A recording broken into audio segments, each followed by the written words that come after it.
नाज़रीन, आप देख रहे हैं रेडलाइन इस्लामाबाद स्टूडियो से। एक ऐसा पाकिस्तान है जिसमें हुकूमत मौजूद नहीं है, लेकिन खबरें फिर भी बन रही हैं।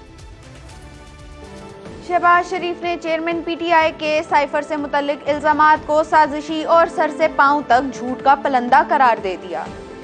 एहतसाब अदालत ने 190 मिलियन पाउंड और तोशाखाना केस में चेयरमैन पीटीआई की जमानत की दरख्वास्तें खारिज कर दी। ऑपोजिशन लीडर राजा रियाज कहते हैं कि शहबाज शरीफ के साथ आज की मुलाकात में निगरान वजीर आजम पर कोई फैसला नहीं हो सका, कल दोबारा मिलेंगे। इत्तेहादी हुकूमत ने जाते जाते अवाम के लिए यूटिलिटी स्टोर्स पर सब्सिडी में कमी कर दी। खैबर पख्तूनख्वा की निगरान काबीना के 19 अरकान ने इस्तीफे वजीर आला को पेश कर दिए। जब हमें पता था कि क्या आगे मामला आने वाला है, तो पाकिस्तान में हुकूमत को इस्टेब्लिश करवाने का एहतमाम कर लेना चाहिए था, भले निगरान हुकूमत ही क्यों ना हो। अभी तक हमने कौम को इस मखमसे में मुब्तला किया हुआ है कि भांत भांत के नाम उसके सामने रखे जा रहे हैं और कहा जा रहा है कि ये भी प्राइम मिनिस्टर की दौड़ में शरीक है, ये भी प्राइम मिनिस्टर की दौड़ में शरीक है।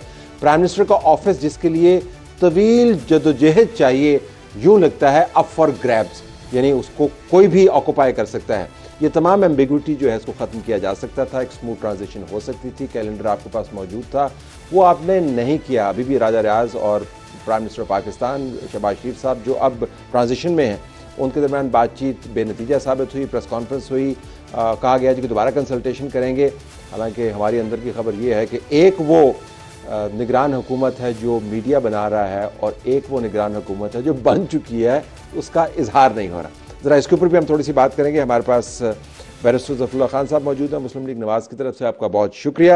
हमारे पास ज़ाहिद खान साहब मौजूद हैं, अवामी नेशनल पार्टी के सीनियर मोस्ट रहनुमाओं में से एक, आपका भी शुक्रिया।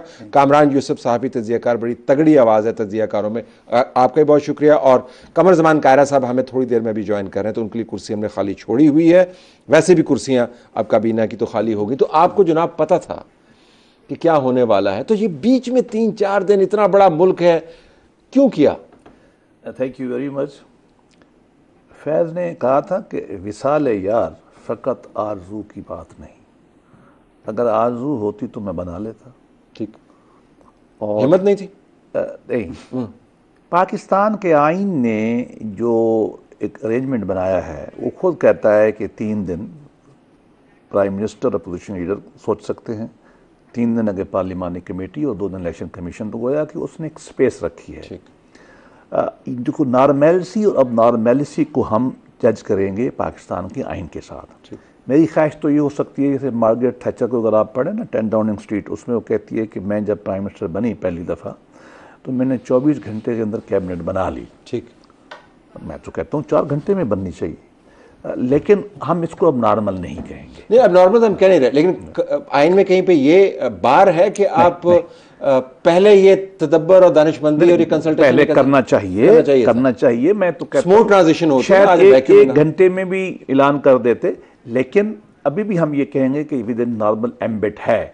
लेकिन जहां भी जमहूरियत होगी ना, ये शोर, ये रस्साकशी, ये चीजें, ये कौन से शोर, कौन सी रस्साकशी? आप देखिए, आप रिसेंटली आपने जो इलेक्शन देखे ब्रिटिश प्राइम मिनिस्टर के, वहां भी ये कुछ था। हालांकि that is the mother of democracy, और 6-8 इलेक्शन हुए।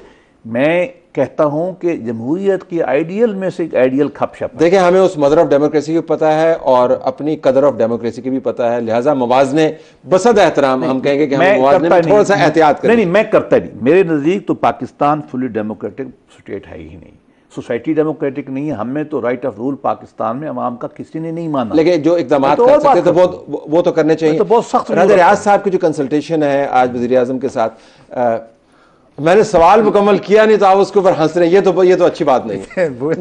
नहीं, मेरा सवाल यही था कि आप वाक़ई समझते हैं कि संजीदा मशावरती नशिस्त थी? सर, आपने जिस तरीके से कहा ना कि इस वक्त मुझे हुकूमत मुझे भी नज़र नहीं आ रही है। मैं एक सियासी वर्कर हूँ, छोटा सा, लायर नहीं हूँ, आइन का इतना मैं समझदार नहीं हूँ, लेकिन 40 साल से सियासत कर रहा हूँ और एक सियासी वर्कर का किरदार अदा कर रहा हूँ।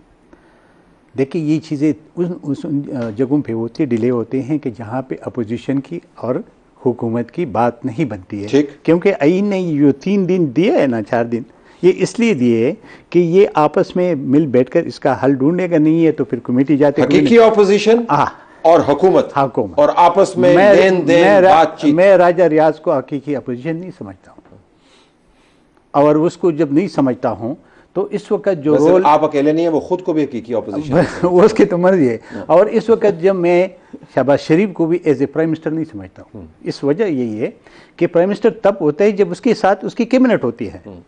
जब कैबिनेट में फंक्शन किस चीज़ का फंक्शन होता है, 3 दिन कौन फंक्शन करेगा, क्या करेगा, क्या आइन में ऐसा इख्तियार है उसके पास कि वो करेगा। मसला यही कि ये चीज़ों को बहुत आसानी से, बहुत बेहतर तरीके से हो सकता है। और बीच में इलेक्शन कमीशन ने निगरान हुकूमत के आने तक जाहिर है उन्होंने तमाम ट्रांसफर पोस्टिंग्स के ऊपर पाबंदी भी लगा दी। हम क्यों तमाशे बना रहे, और आपकी जो स्टूडियोज है उनके लिए एक बास मुबासे का नहीं, मैं तो ये हम और मामलात के ऊपर यकीन माने और मामलात पर मैं आपकी बात नहीं कह रहा हूँ, सारे आपकी चैनल इस वक्त देखे तो इस एक इशूज पे चल, यही मेरा मुद्दा जो आवाम है, जो आवाम है, आवाम के साथ जो मुश्किलात है उस पर न तो आपकी मीडिया कोई बात करते, न हम जो सियासतदान हम करते हैं, न हमारे अदालतें करते हैं। हमारे अदालतों ने इस मुल्क का बेड़ा गर्क चुका है। अदालत पे आते हैं जरा सियासत से तो बड़ी ज्यादती कर रहे हैं। देखें, मेरे ख्याल में तो राजा रियाज साहब जो है इतनी फॉर्मिडेबल, मेरे ख्याल में लीडर ऑफ द ऑपोजिशन है। मतलब वो तो लोग यही कह रहे हैं कि जो जो नाम आ रहे हैं वो उस पर एतराज कर रहे हैं, तो आप तो उनकी क्रेडेंशियल्स को चैलेंज कर रहे हैं, तो बड़ी मीनिंगफुल मेरे ख्याल में लगता है कि डिस्कशन हो रही है। बट जोक्स अपार्ट, वैसे मुझे तो यही लगता है कि राजा रियाज साहब ने क्या बात की होगी, मतलब मैंने थोड़ा अस्यूम किया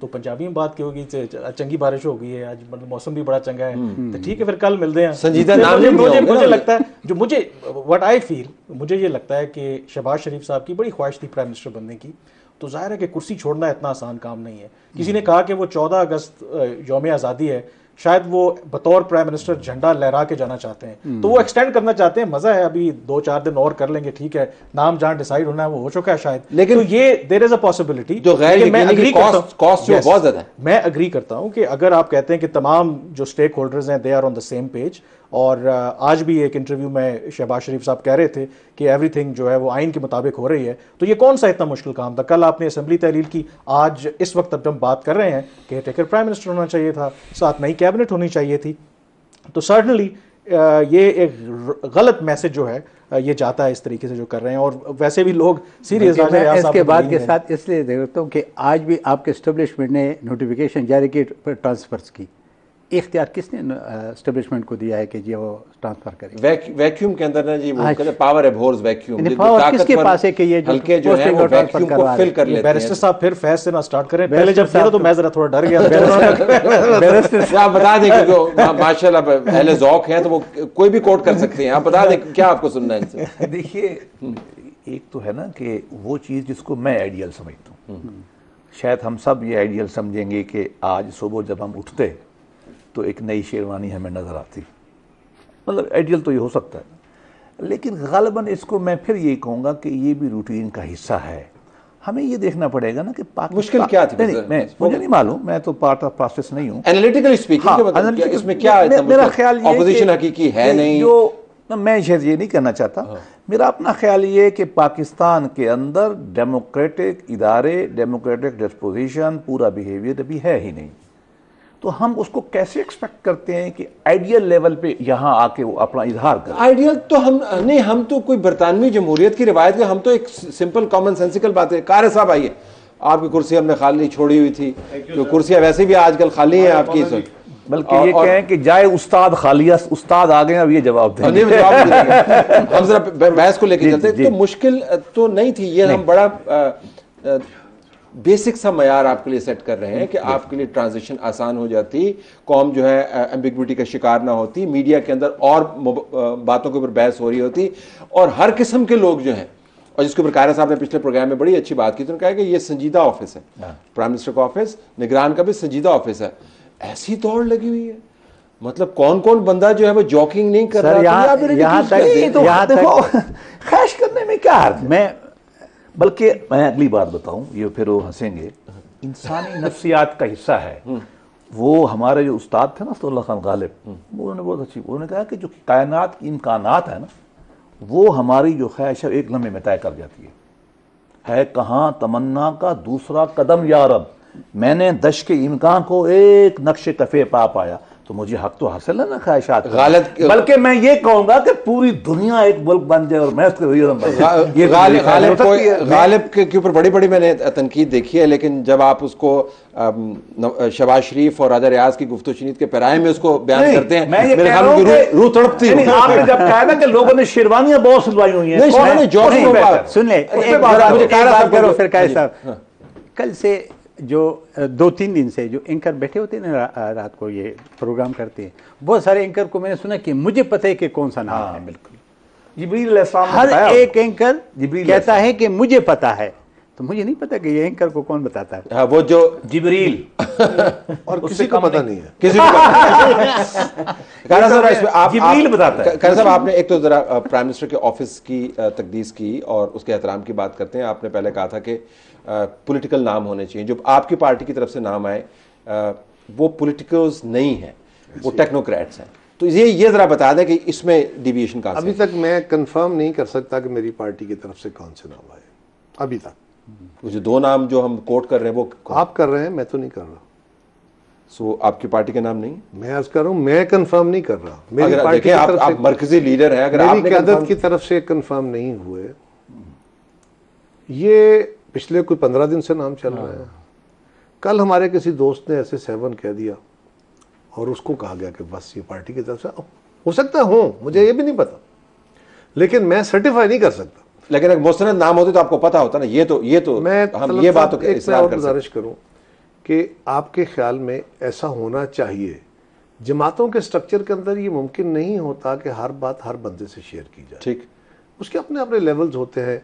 मेरी क़यादत ने मुझे मुनासिब समझा, मुझसे मशवरा कर लेंगे, बाकी मुझसे सीनियर बैठे उनसे कर लेंगे। हो सकता है किसी वक्त तो चाहे मुझसे मशवरा करना, मैं अवेलेबल नहीं हूँ, मेरे जैसे से भी। सो ये जरूरी तो आप एक क्लासिक ये कह रहे हैं कि ना मैं उसको यस कह रहा हूँ ना नो कह रहा हूँ, ना इसको कंफर्म कर रहा हूँ ना डिनाई कर रहा हूँ, लेकिन जो मेरा प्रिंसिपल स्टैंड था वो वही है कि इन ऑफिस के ऊपर इसका तकद्दुस यह है, इसकी इज्जत यह है कि ये सियासी दफ्तर है, इन पे एक सियासी बंदा बैठना चाहिए, एक बहुत काबिल, कोई जनरल हो, कोई जज हो, कोई ब्यूरोक्रेट हो, कोई साफ़ी हो, वो बहुत किरदार वाला बड़ा लायक आलम फाजिल हो सकता है। लेकिन जो सारी जिंदगी यूनियन काउंसिल का इलेक्शन नहीं लड़ा, आप उसको पाकिस्तान के सबसे बड़े सियासी दफ्तर में बिठा दे, इसकी दफ्तर की तौहीन नहीं है।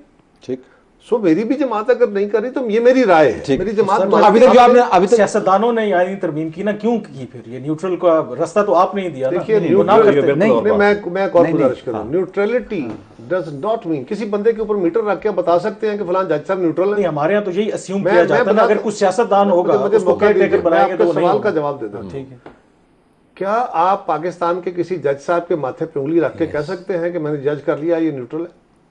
किसी जनरल साहब को कह सकते हैं? ये जो अभी जज बैठे हुए, ये जो मीडिया वाले इनको कह सकते हैं? सो भाई ये जो न्यूट्रलिटी का तस्वर है ना, न्यूट्रलिटी एब्सोल्यूट को नहीं होती। एक उसमें इंटरजेक्शन की इजाजत दीजिए, उस बंदे को इम्पार्शियल इंटरजेक्शन की इजाजत दीजिए। सिर्फ इम्पार्शियल तल सा भी छोटा सा इम्पार्शियल होना चाहिए।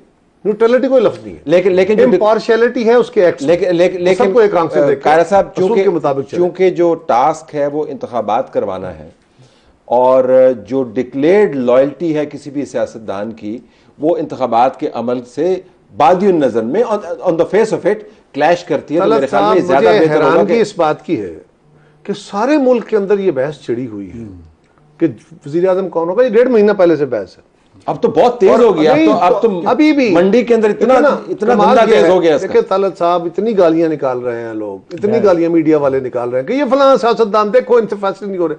ओ भाई, आइन कहता है कि जिस दिन हुकूमत डिसॉल्व हो जाएगी उस दिन से 3 दिन के अंदर वजीर आजम और लीडर ऑफ द अपोजिशन जिन्होंने बात की। लेकिन हमारा मानना यह है कि शायद आपके पास अपॉर्चुनिटी नहीं, आपका मानना नहीं, मैं जो आइन की बात है उसके मुताबिक चलना ना, आपके मानने या मेरे मानने पर तो चलना। गुजारिश सुने ना, मैं सिर्फ एक जुमला उसके बाद कंप्लीट कीजिए। मैं सिर्फ ये कह रहा था कि गैर यकीनी सूरत हाल से बचने के लिए, स्पेकुलेशन से बचने के लिए किसने पैदा की गैर यकीनी? मैंने तो नहीं की, आप पार्लियामेंट ने तो नहीं की।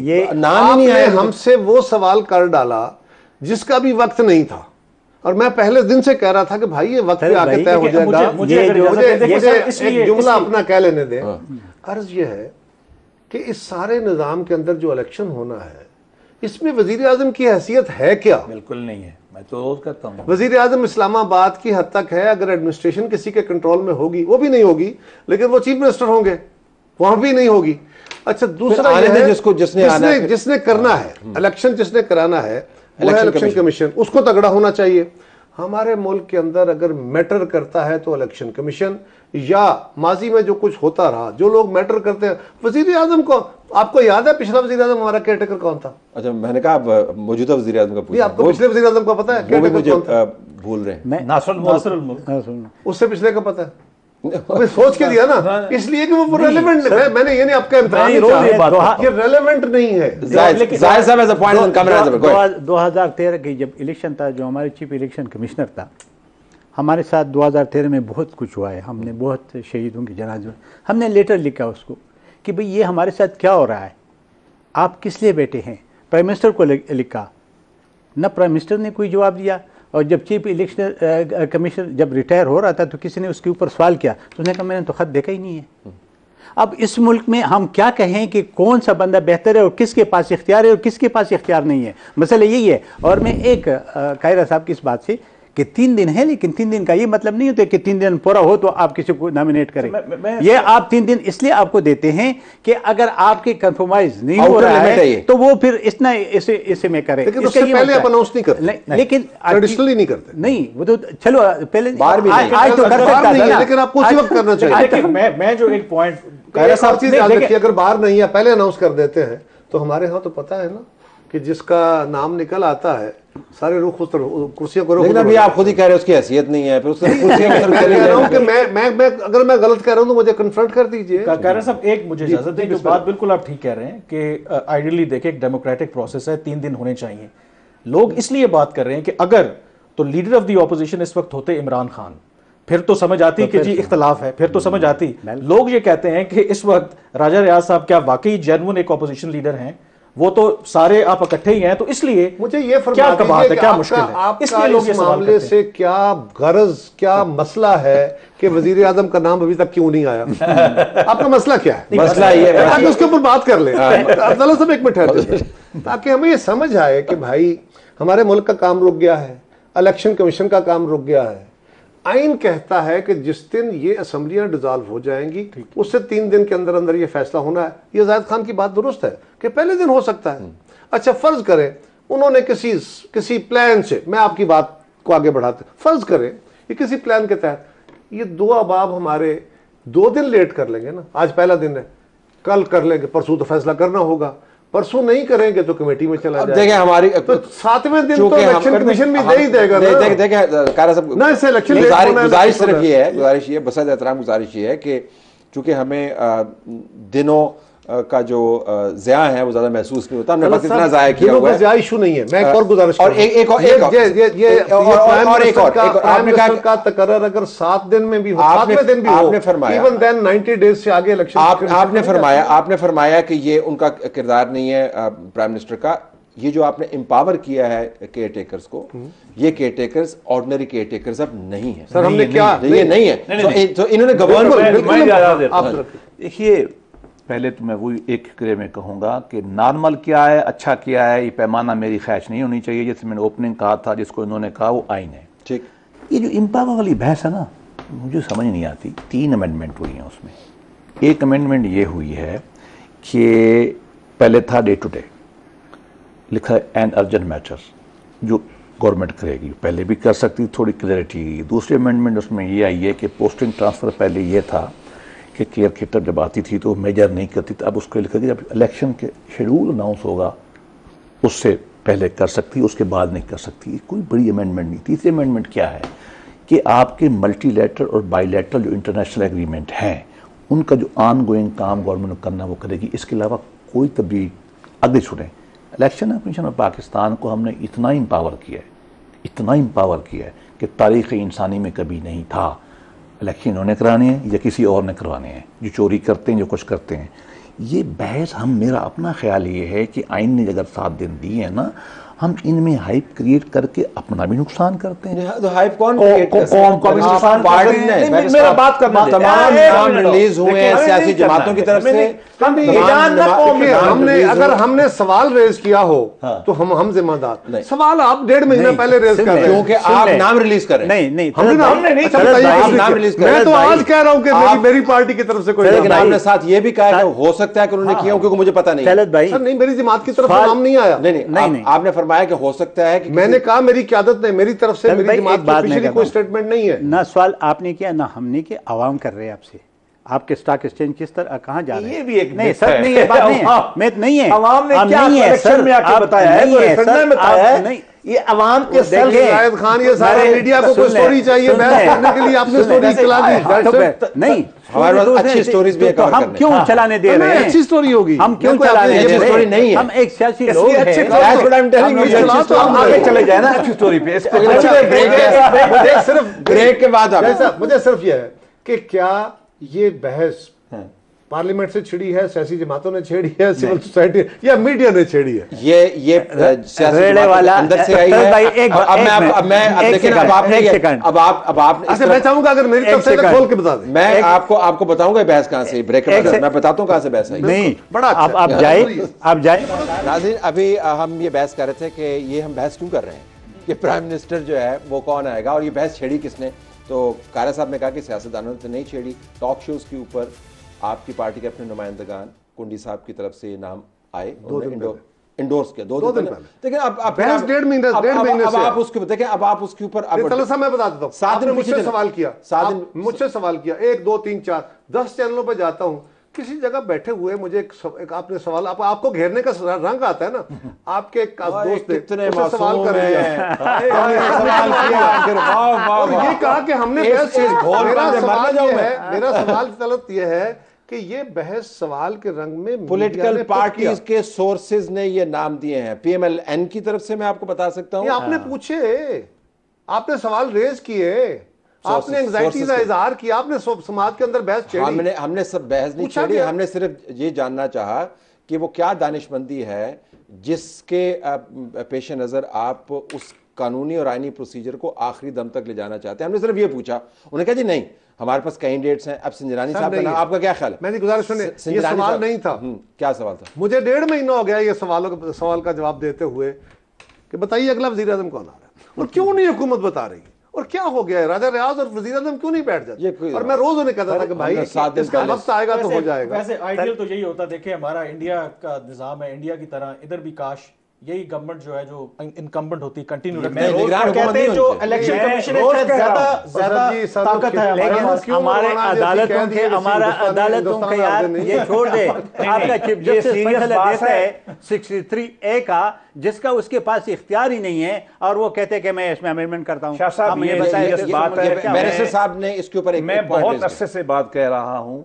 देखिए, जो केयर टेकर का तजर्बा था ना, पूरी दुनिया में ये नाकाम हो गया हिस्टोरिकली। ऐसे ही है, बिल्कुल ठीक। ये एबेरेशन है। इलेक्शन करवाने हैं 2 ताकतों ने, पाकिस्तान में एस्टेब्लिशमेंट में, आप माने न माने, ये इलेक्शन कमीशन ऑफ पाकिस्तान ने, इलेक्शन कमीशन ऑफ पाकिस्तान, ये वाला कौन करवा रही? नहीं, मैं तो इलेक्शन कमीशन को ही कहूंगा। हमने उसको वो पावर दी है 2017 में, 2017 में हमने वो पावर देने की वो पावर दी जो उन्होंने नहीं मांगे थे। मैं कमेटी का मेंबर था, हमने वो पावर दी उन्होंने नहीं मांगे। मैं आज भी आपको एज ए तालिब इल्म कहता हूं, दुनिया का कोई कानून ज़ाब्ता मुल्क किसी इलेक्शन कमीशन को इतना पावर नहीं करता। इसके बावजूद भी अगर आगे होते हैं तो प्राइम मिनिस्टर जो नासिर मुल्क था, मैं बड़ा दर्द करता हूं, कमाल का इंसान था, पाकिस्तान की हिस्ट्री में ऐसे जज कम आए हैं, क्या कर सका। लिहाजा ये टूट फूट एबेरेशन, ये एक ही बांग्लादेश में तजर्बा हुआ था, वो नाकाम हो गया। इसको हमें खत्म करना चाहिए, संजीदा गुफ्तगू हमें इस मौजूद को आगे बढ़ाना। और अगली बात बताऊं, एक लेवल के ऊपर मैं कह सकता हूं कि हमारी एक लेवल के ऊपर पाकिस्तान की तमाम बड़ी पार्टियां सिवाय PTI के इस बात पे मुत्तफिक हो गई कि ये फजूल सा काम हो रहा है। ठीक, लेकिन साफ ज़ाहिर उनका एक असूल था। अच्छा, जो आप कहेंगे हमने नहीं सर, ये बनाया इसीलिए गया था कि हमारे इलेक्शंस टेंटेड होते थे, रौले बहुत थे, और निकाला ये गया कि शायद इस तरह इलेक्शन पर लोगों का काम खराब हो, ये फेल हो गया, उल्टा काम खराब हुआ। आपके बैरिस्टर साहब, वो दाजेदाना सवाल है। जी जनाब, मेरे पॉलिटिकल पार्टीज में इतना कुव्वत है कि वो ये फैसले ऐसे कर लेंगे। हम अभी सारे पिंडी की तरफ नहीं देख रहे। देखो, नहीं, एक बात ये फैसला मैं एक बार नहीं कहा था, सुन लेना सर, ये बात दुरुस्त। वो इसलिए नहीं कहा था कि हमने एक दूसरे पे इतिमाद नहीं था ना। हमारे अदालतों का जो सूरत हाल है इस वक्त इस मुल्क में है कि एक चीफ जस्टिस कहते जो मैंने पहले फैसला किया था वो मैंने गलत किया था, और फिर भी वो चीफ जस्टिस बैठा होता है।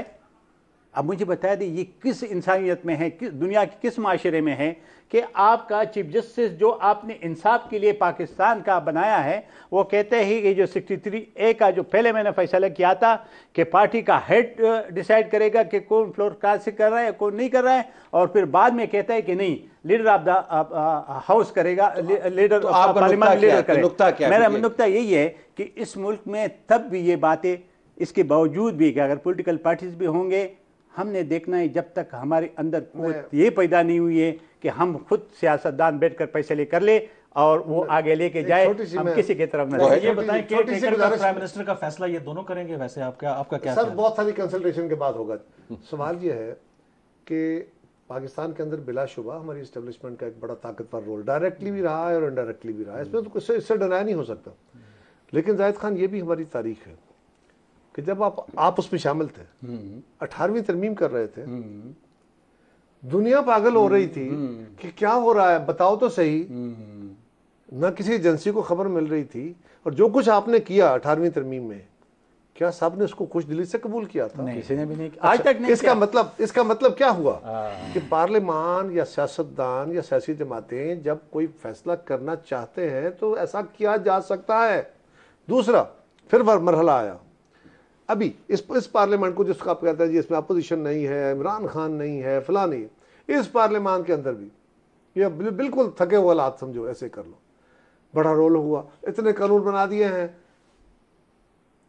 आपके यहाँ आया यही केयर टेकर गवर्नमेंट का, इसको पावरफुल बनाने का, पार्लियामेंट नहीं माना, पास हुआ, पार्लियामान ने रेजिस्ट किया, तब्दील किया और उसको तब्दील करना पड़ा। फिर आया ऑफिशियल सीक्रेट एक्ट के तहत, उसको मीडिया ने तो बाद में किया, आपकी तरफ से वोट नहीं पड़ा। उसी पार्लियामान, उन्हीं सियासी जमातों ने, हमारी हुकूमत की तरफ से वो प्रपोजल आई, बिल्कुल आई, लेकिन पार्लियामान की इंडिपेंडेंस इतनी है, इतनी जान आज भी है कि उन्होंने डट गए। लेकिन कायर साहब ये भी तो हकीकत है ना कि गुज़श्ता 2 साल में जो पॉलिटिकल स्पेस है सियासतदानों ने कंसीड की है, इट्स अ फैक्ट। मेरे भाई अब कुछ बातें वो हैं जो मैं यहाँ बैठ के नहीं कह सकता। Okay, let me take a break. सियासी जमातें बहुत कुछ कर सकती हैं अगर वो अपना कंसेंसस बना लें, लेकिन इसके बावजूद ये असम्बली जो गई है, इसके बारे में इसी के एक मेंबर ने और एक्स प्राइम मिनिस्टर ने शाहिद खान अब्बासी ने कहा कि ये बदतरीन असम्बली थी और उन्होंने बाकायदा कौम से माफ़ी मांगी कि वो इसका हिस्सा रहे।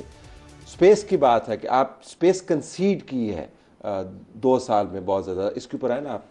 ये 2 बातें, एक है कि आप जमहूरियत का वो मॉडल लेके खड़े होते हैं जो हेरल्ड लास्की ने बताया, एक हुए जिससे हम गुजर रहे हम सारे, ये तीनों।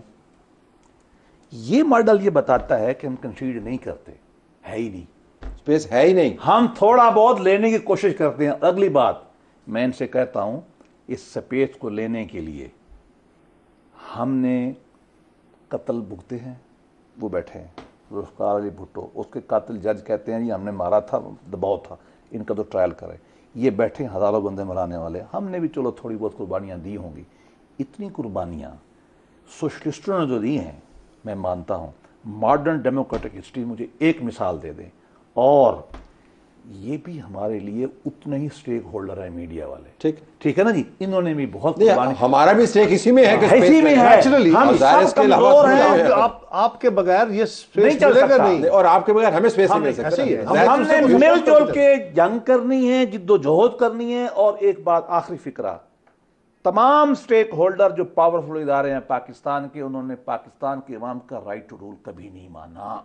हमने मनवाना है, जो हम कर रहे हैं, कमजोर होंगे, इससे बेहतर कोई अल्टरनेटिव आपके पास नहीं है। अब आया आगे बढ़े। अब आया कामरान ने जो एक नुक्ता उठाया, उसको मैं लेके, जो आपने कहा था कि इस मरतबा जो निगरान हुकूमत बनेगी वो स्पेस ना होने वाले नेगोशिएशंस के जरिए बनेगी, कम स्पेस वाले नेगोशिएशन से बनेगी, यानी दूसरे अल्फाज में इस्टेब्लिशमेंट की मर्जी और मंशा से बनेगी या नहीं? Is that what you're asking कि इस मरतबा कौन बना? उसके अलावा भी आई थिंक ये तो केयर टेकर वाला तो चलें एक छोटा मामला है ना, स्पेस कंसीड करने की जहाँ तक बात है, देखें स्ट्रगल बड़ी रही। अगर आप देखें 2008 में जो पूरी लॉयर्स मूवमेंट जो स्ट्रगल हुई पाकिस्तान का, मेरे ख्याल में डेमोक्रेटिक प्रोसेस जो है वो चार्टर ऑफ डेमोक्रेसी की वजह से चीज़ें बड़ी अच्छी जा रही थी। 2013 को एक जो भी कह लें, एलिगेशन हर दफ़ा लगते हैं, एक स्मूथ ट्रांजिशन हुई।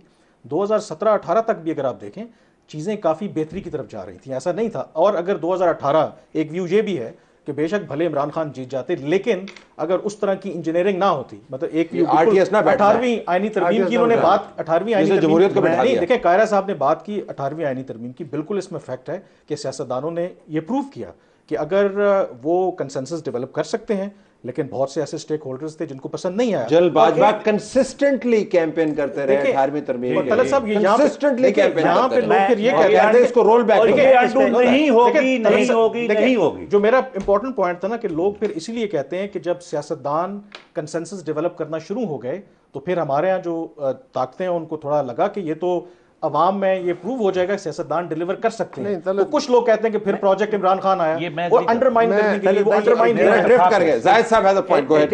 18 अमेंडमेंट में देखिए, 18 अमेंडमेंट में हमने बिल्कुल सही कहा कि हम 29 पार्टी बैठे, 19 मेंबर थे, क्योंकि अगर एक पार्टी का एक मेंबर था वो भी बैठा हुआ था, और हमने 9 महीने उस पर काम किया।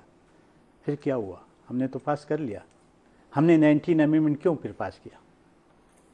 एक जज की वजह से गलत किया। और जो हमारे टांगे फिर जब उसने वापस किया, हाँ जी, इधर होंगे और हमारे टांगे हिल रहे थे। कभी आप उंगली हटा देते हैं, कभी रखवा लेते चलो, हैं। चीफ जस्टिस ने रखी थी, ये मैं इस बात पे रखी, चीफ जस्टिस ने रखी। हाँ। हमें सरेंडर नहीं करना चाहिए, नहीं करना चाहिए। हमने खड़ा हो अभी भी खड़े हो हम जाना तो करें था। इसको। एक मैं और एक अजी अदील सेनेट में खड़े हो गए और हमने कहा कि जी हमें नहीं मानना चाहिए ये चीज। मैंने यहां तक कहा कि फिर ये कमेटी जो आपने पार्लिमानी जाहिद खान के दोस्त ने मनवा लिया था। पार्लिमानी कमेटी, ये सही कह रहे, पार्लिमानी कमेटी का जो है ये आपने वैसे डाखाना बना दिया कि जी वहां से आएगा स्टैंप लगा के जाएगा, इसको खत्म कर दो। तो इसकी आप जरा रेलेवेंस कोट करें, इस वक्त हम कहां पे खड़े हैं? मैं एक बात बता रहा हूं। अंगूठे वाली स्टेट में है या अंगूठा हटा हुआ है, करीब है, कहां पे खड़े? मैं एक और बात करना चाहता हूं जरा। 2014 में जब हमारा जॉइंट सेशन चल रहा था, मैंने मियां साहब को ये कहा, आपको याद होगा ये तो रेड जोन तो सारा ब्लॉक था, तो मैंने मियां साहब को कहा कि मियां साहब मुझे एक बात बता दे, हम यहाँ बैठ के कहते हैं कि करजई साहब का काबल तक मेयर है, काबल से बाहर उसका नहीं है, तो आपका तो काबल छोड़ दो, आपकी तो इस्लामाबाद में भी रेट नहीं है। मैंने कहा ये बाहर लोग बैठे हुए हैं, वो आके हमारे जंगले तोड़ रहे और हम बैठे हैं, आप क्यों नहीं बता रहे कौन को? ये पार्लियामेंट इस वक्त सारा पार्लियामेंट जो भी पार्टी थी उसमें वो मियां साहब के साथ खड़ी थी। मियां साहब ने नहीं किया। अगर उस वक्त ये कर लेता, आज ये सूरत हाल जो हम देख रहे हैं ना, और हम उंगलियां उठा रहे, ये ना होता, लेकिन हमने नहीं किया। क्लोजिंग रिमार्क्स, एक मिनट आपके पास, एक मिनट आपके तलत साहब मुझे थोड़ा सा टाइम देना, वो खत्म हो रहा है प्रोग्राम, टाइम खत्म हो रहा है। स्पेस हमने छोड़ी सियासतदानों ने। हमने इमरान खान को सारे जहान की गालियां खाने के बावजूद अदालत के फैसले से पहले के डायलॉग करो, it was people's party, political parties को हमने कायल किया कि डायलॉग करें। कितना इख्तलाफ था हमारा, डायलॉग के रास्ते खुल गए, बैठ गए, इत्तेफाक हो गया, चीजों नैरो डाउन हो गई, इत्तेफाक हो गया। फिर वो किसने तोड़ दिया? अब मसला यह है कि जब गाली पड़ेगी तो सारे सियासतदानों को पड़ेगी, हम अकाउंटेबल नहीं ठहराएंगे कि जिम्मेदार कौन था। जहां मैं हूं मुझे कहें। दूसरी गुजारिश है जी कि पाकिस्तान को जी इस मुबाहिसों के साथ तलब, इस पर भी एक प्रोग्राम करें किसी वक्त, कि पाकिस्तान की तारीख में 4 बड़े मौके आए हैं। स्ट्रगल ऑफ पाकिस्तान में 1940 में एक कॉन्सेप्ट आया कि हमने अलग मुल्क लेना है, रियासतें लेनी है, आज़ादी लेनी है, हमें हकूक चाहिए। उस वक्त तक हकूक मिल रही थी। 46 में आपका एक फैसला हो गया कि जी दिल्ली एग्रीमेंट अपने कैसे कैसे रियासत बनानी है। फिर आप अपनी इंटरनल कॉन्फ्लिक्ट से लड़ते लड़ते 1973 में मुल्क 70 में तोड़वा बैठे। 73 में आपने फिर बैठ के एक कंसेंसस किया और आप एक फार्मूले के तहत आगे चले। बावजूद उसके उस वक्त भी पोल द पार्ट जमातें खड़ी थी, वो इकट्ठे बैठ गए। उसके बाद फिर एक वक्त आया, हमारी लड़ाइयाँ, कत्लो गरत, फलां फलां सियासतदान ने क्या क्या नहीं किया, हमें क्या क्या नहीं कराया गया, क्या क्या लोग पैदा नहीं किए गए। फिर 2010 COD हुआ, एक वक्त वो आया। आज वो वक्त है कि इस वक्त पाकिस्तान के तमाम स्टेक होल्डर्स, किसी के पास इलाज नहीं है, ना एस्टेब्लिशमेंट के पास इलाज है, ना इस पार्लियामेंट के पास इलाज है, ना किसी एक सियासी जमात के पास है। तमाम स्टेक होल्डर्स को बैठ के अपने दुख दर्द एक पासे रख के और अपने गुस्से और अपनी अनाएं और अपने मफाद और तमाम इदारों को, कोई स्टेक होल्डर्स को बैठ के मशवरा करना होगा और एक नया चार्टर देना होगा। उसके अलावा इस सूरत हाल में फॉरवर्ड नहीं निकल सके। Unfortunately have to leave the program है। आप दोनों का इस तरफ और आप दोनों का इस तरफ, चारों मेहमानों का बहुत शुक्रिया। चार्टर ऑफ डेमोक्रेसी के ऊपर अमल दरामद करवाना है, अगर नहीं करवाया तो फिर बार्टर ऑफ डेमोक्रेसी जारी रहेगा।